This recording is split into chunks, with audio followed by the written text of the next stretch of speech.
अस्सलाम वालेकुम दोस्तों, क्या आपने कभी सोचा है कि डार्क वेब और सिल्क रोड जैसी वेबसाइट्स किस तरह क्राइम वर्ल्ड की जिंदगी बदल देती हैं? आज की इस वीडियो में हम ऐसी कहानी देखेंगे जो डिजिटल वर्ल्ड के अंधेरे के कोनों की बहुत सारी बातें सामने लाती है। आज की इस वीडियो में हम ये खुलासा करेंगे कि डार्क वेब की गलियां क्राइम वर्ल्ड के लोगों के लिए किस तरह एक सेफ जगह बन गई है, किस तरह ये लोग यहाँ आराम से बैठ करके खुफिया तरीकों से इलीगल एक्टिविटीज को बढ़ावा देते हैं। तो वीडियो में बने रहिए, क्योंकि इस वीडियो में आपको कुछ ऐसा मिलने वाला है जो आपने इससे पहले कभी नहीं सुना होगा।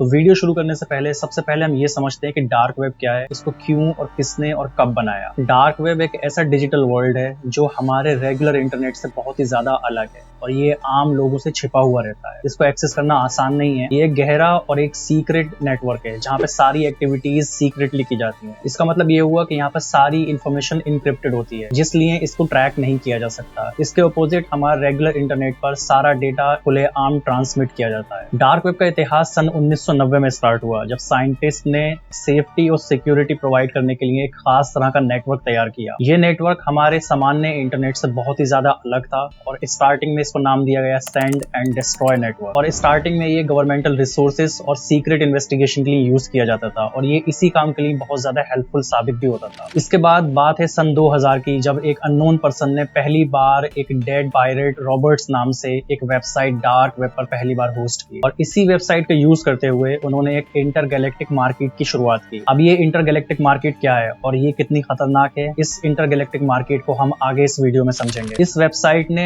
डिजिटल वर्ल्ड के अपोजिट एक नई दुनिया खोल दी और बहुत सारी इलीगल एक्टिविटीज को बढ़ावा दिया। याद है दोस्तों, हमने स्टार्टिंग में कहा था कि हम इंटरगैलेक्टिक मार्केट के बारे में समझेंगे। इंटरगैलेक्टिक मार्केट का एक सबसे अच्छा एग्जांपल है सिल्क रोड। अब इस सिल्क रोड क्या होता है और ये क्या एक वेबसाइट थी, आइए समझते हैं इस वीडियो में। सिल्क रोड एक इंटरगैलेक्टिक मार्केट जो डार्क वेब पर सीक्रेटली ऑपरेट किया करती थी और ये डार्क वेब पर सारी इलीगल एक्टिविटीज और प्रोडक्ट सेल किया करती थी और ये वेबसाइट सन 2011 तक डार्क वेब पर एक्टिव रही। हालांकि इसके बाद भी काफी सारी वेबसाइट्स इसी का रीमेक बनाकर लॉन्च की गई। हालांकि बाद में सन 2013 में गवर्नमेंट ने इसके मेन एडिशन को भी ब्लॉक कर दिया। तो सिल्क रोड को रॉस अल्ब्रेक्ट ने सन 2011 में बनाया था। अल्ब्रेक्ट ने इस वेबसाइट को अपनी पहली वेबसाइट साइट 2 के नाम से बनाया था। हालांकि बाद में इसका नाम चेंज करके इसको सिल्क रोड नाम दे दिया गया। दोस्तों, सिल्क रोड ने बहुत सारी इलीगल एक्टिविटीज को बढ़ावा दिया। ये इलीगल प्रोडक्ट्स और सर्विसेज सेल किया करती थी और गवर्नमेंट इसको ट्रैक भी नहीं कर पाती थी, क्योंकि सारा काम बहुत ही सीक्रेटली और बहुत ही सिक्योरली किया जाता था। अब सवाल ये आता है, सिल्क रोड काम कैसे किया करती थी? आइए इसको इस एग्जांपल से समझते हैं। मान लीजिए आप किसी शॉप से कोई सामान खरीदते हैं। वो सामान कुछ भी हो सकता है, कोई डिजिटल सर्विस या कोई फिजिकल प्रोडक्ट। जब वो आप सामान किसी शॉप से खरीदते हैं तो उस सामान के बदले में आप उस दुकानदार को कैश देते हैं या डिजिटली पे करते हैं। हालांकि सिल्क रोड पर ऐसा नहीं था। यहाँ पर यूजर्स को बिटकॉइन जैसी करेंसी का यूज करते हुए ही सारी सर्विसेज को खरीदना होता था। और यही नहीं दोस्तों, यूजर्स की सारी कॉन्फिडेंशियलिटी को हाइड किया जाता था, जो कि इस वेबसाइट को ट्रैक करना और भी मुश्किल बना देता था। यूजर्स यहाँ से ड्रग्स, इलीगल सर्विसेज,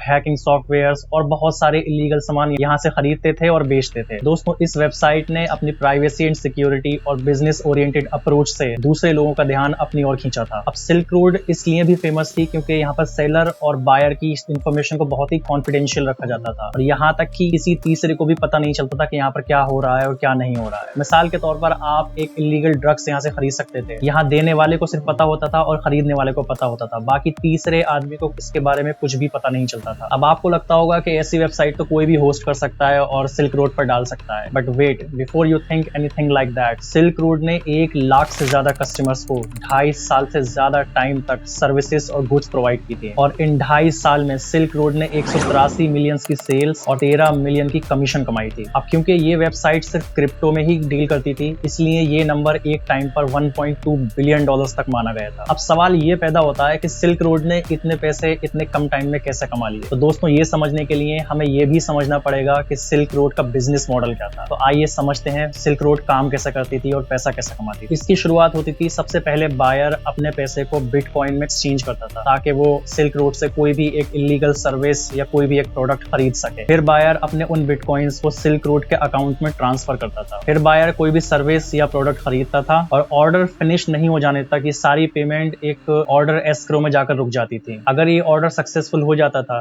तो वेंडर को उसकी पेमेंट हो जाती थी और इसी तरह से सिल्क रोड भी अपनी कमीशन उसी में से काटता था। शुरुआत में सिल्क रोड पर बहुत ही लिमिटेड सेलर अकाउंट्स थे, लेकिन जैसे जैसे इसकी पॉपुलैरिटी बढ़ी, बाद में इन सारे सेलर अकाउंट्स को एक ऑक्शन में बेचा जाने लगा और इसे बेचने के लिए सिल्क रोड एक फिक्स्ड अमाउंट चार्ज किया करता था। मार्च 2013 तक सिल्क रोड पर 10,000 से भी ज्यादा प्रोडक्ट लिस्टेड थे और गेस व्हाट, इसमें 70% से भी ज्यादा ड्रग्स थे और इन सारे ड्रग्स को under the heading of stimulants, prescription drugs, PEDs, steroids में रखा गया था। इसी के साथ साथ सिल्क रोड पर फेक ड्राइवर लाइसेंस भी बेचे गए। हालांकि सिल्क रोड को जब बनाया गया था तो वहां पर ऐसा प्रोडक्ट जो हार्म और डिफ्रॉड हो उसको बेचा जाना प्रोहिबिटेड था, जैसे child pornography, assassination, stolen credit cards और किसी भी तरह का हथियार। ये सारे चीजें सिल्क रोड पर बेचे जाना प्रोहिबिट थी। हालांकि इसके अपोजिट जो दूसरी डार्क नेट वेबसाइट्स थी जैसे डार्क नेट रिलोडेड, वहां पर कोई भी कुछ भी बेच सकता था और खरीद सकता था। इसके अलावा एक और वेबसाइट थी जो सिल्क रोड की एक सिस्टर वेबसाइट थी जिसका नाम था दी आर्मरी। वहां पर सिर्फ और सिर्फ वेपन्स ही बेचे जाते थे और ये सब यहीं खत्म नहीं हुआ। एक वक्त वो भी आया जब सिल्क रोड पर सिर्फ 24,400 प्रोडक्ट सिर्फ ड्रग्स से रिलेटेड लिस्टेड थे। अगर हम बात करें ऑफिशियल सिल्क रोड की सेलर गाइड की, तो सिल्क रोड की ऑफिशियल सेलर गाइड ने ये क्लियरली प्रोहिबिट किया था कि यहाँ पर कोई भी ऐसा प्रोडक्ट नहीं बेचा जाएगा जो हार्म और डिफ्रॉड करे, लेकिन यहाँ पर ड्रग्स, पोर्नोग्राफी और काउंटरफिटेड डॉक्यूमेंट्स यहाँ पर बेचना अलाउ था और इन्हें सिर्फ टॉर ब्राउजर का यूज करके ही एक्सेस किया जा सकता था। दोस्तों, सिल्क रोड को बिल्कुल अमेज़न की तरह बनाया गया था। जैसे आप वहां से कोई भी प्रोडक्ट खरीदते हैं, पे करते हैं, अगर वो सर्विस आपको पसंद आती है तो आप उसको रिव्यू और रेट करते हैं। इसी तरह सिल्क रोड को भी बनाया गया था। सिल्क रोड पर अगर आपको कोई सर्विस पसंद आती थी तो आप उस सेलर को रेट कर सकते थे, रिव्यू कर सकते थे। यही नहीं, यहाँ पर क्राउड सोर्सिंग फोरम्स भी बनाई गई थी जहां पर कस्टमर इंफॉर्मेशन शेयर करते थे कि कौन सा सेलर जेन्युइन है और कौन सा स्कैमर है, ताकि दूसरे बायर्स को पता चल सके कि किससे प्रोडक्ट खरीदना है और किससे नहीं खरीदना है। और बाय किए गए सारे प्रोडक्ट्स को मेल से ही डिलीवर किया जाता था और सिल्क रोड की ऑफिशियल सेलर गाइड अपने सेलर्स को ये गाइड करती थी to properly vacuum their products to escape the detection. Silk Road की ये सारी इलीगल एक्टिविटीज बहुत ही ज्यादा बढ़ती जा रही थी। गवर्नमेंट को इसको रोकने के लिए कुछ ना कुछ करना पड़ा और इसी मुहिम को आगे बढ़ाने के लिए IRS क्रिमिनल इन्वेस्टिगेशन टीम ने एक ऑफ ड्यूटी रिसर्च कंडक्ट की जिसको लीड किया स्पेशल एजेंट गैरी अल्फोर्ड ने। अल्फोर्ड ने सिल्क रोड और इसके फाउंडर को ट्रैक करना स्टार्ट कर दिया। उसने अपनी रिसर्च स्टार्ट की और वो सारे मेंशंस ट्रैक किए जो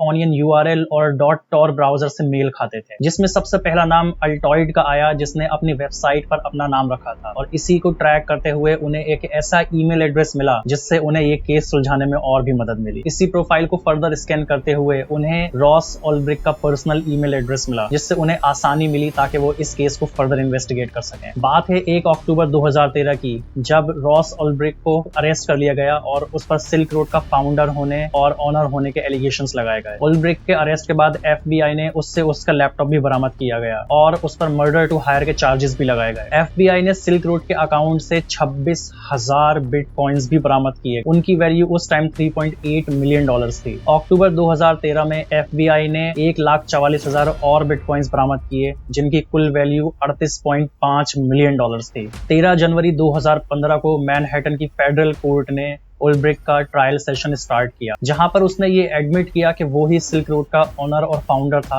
हालांकि दोस्तों, साथ साथ उसने ये भी बताया कि उसने सिल्क रोड का कंट्रोल और भी लोगों को दिया था। 29 मई 2015 को ओल्ब्रिक को एक साथ 5 सजाएं दी गईं, जिसमें से 2 उम्र कैद ऐसी थी जिसमें से परोल मिलना बिल्कुल इम्पॉसिबल था। इसको आगे और ट्रैक करते हुए FBI ने एक 23 साल के drug dealer Jain Michael slum को 29 मई 2015 को 10 साल की सजा सुनाई और स्टीवन सैडलर को 5 साल की सजा सुनाई और इसी के साथ साथ 130 और लोगों को गिरफ्तार किया गया। दोस्तों, आज सिल्क रोड या इसकी कोई सिस्टर कंपनी एग्जिस्ट करती है या नहीं करती है ये तो हम नहीं बता सकते, मगर जो स्टोरी हमने आज देखी है इससे हमें बहुत ही अच्छी सीख मिलती है कि हमेशा हमें ये ध्यान रखना चाहिए कि इंटरनेट हमारी प्रॉब्लम सॉल्व करने के लिए है, ना कि उसको बढ़ाने के लिए। ये हमेशा याद रखें जब भी आप किसी वेबसाइट पर एक्सेस करें या किसी भी वेबसाइट पर आप जाएं कि वो वेबसाइट जो आप यूज कर रहे हैं कोई ऐसी वेबसाइट तो नहीं है जो आपको प्रॉब्लम में डाल दे। हमेशा सतर्क रहें और हमेशा एक एथिकल वे में इंटरनेट को यूज करें। अगर ये वीडियो आपको पसंद आई है तो इसको लाइक करें और शेयर करें अपने दोस्तों के साथ, और अगर आप इस चैनल पर नए हैं तो चैनल सब्सक्राइब करना ना भूलें। जब तक के लिए अल्लाह हाफिज।